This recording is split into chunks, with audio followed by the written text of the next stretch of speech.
Today we're looking at Rule 35, which is sound signals in restricted visibility. It starts off by saying it applies in or near an area of restricted visibility, whether by day or night.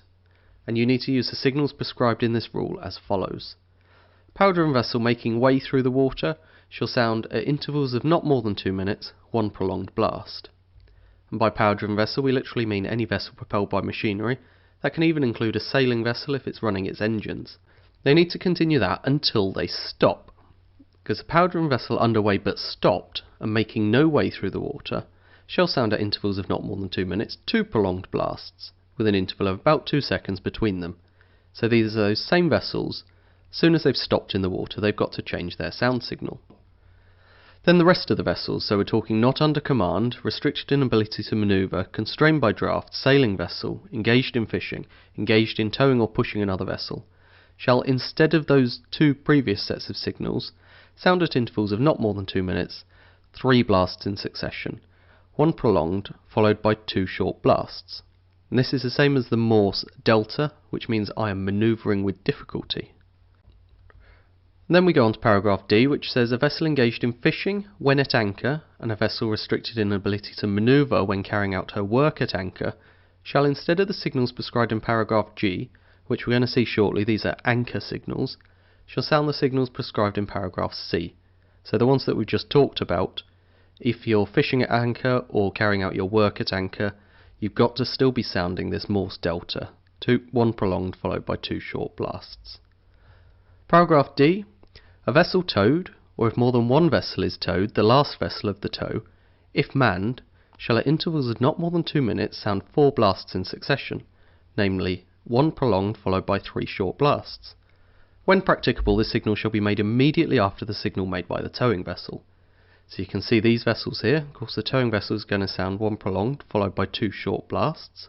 And then immediately following that, the vessel that's towed is going to sound 1 prolonged followed by 3 short blasts. Paragraph F also applies here. When a pushing vessel and a vessel being pushed ahead are rigidly connected in a composite unit, they shall be regarded as a power-driven vessel, and shall give the signals prescribed in paragraphs A or B. So we're just talking about 1 or 2 prolonged blasts at intervals of less than 2 minutes. Paragraph G goes on to talk about vessels at anchor. So at intervals not more than 1 minute, so we're 1 minute now, you need to ring the bell rapidly for about 5 seconds. In a vessel of 100 metres or more in length, the bell shall be sounded in the fore part of the vessel, and immediately after the ringing of the bell, the gong shall be sounded rapidly for about 5 seconds in the after part of the vessel. A vessel at anchor may in addition sound 3 blasts in succession, namely 1 short, 1 prolonged and 1 short blast, and this is to give warning of her position and of the possibility of collision to an approaching vessel. Paragraph H, a vessel aground shall give the bell signal and, if required, the gong signal prescribed in paragraph G. So the anchor signal, so the gong signal is just if you're long enough. And in addition, you've got to give 3 separate and distinct strokes on the bell, immediately before and after the rapid ringing of the bell. A vessel aground may in addition sound an appropriate whistle signal. So you've got the entire Morse alphabet that you can choose from, and you can choose whichever one is most appropriate. A good one might be, you are running into danger.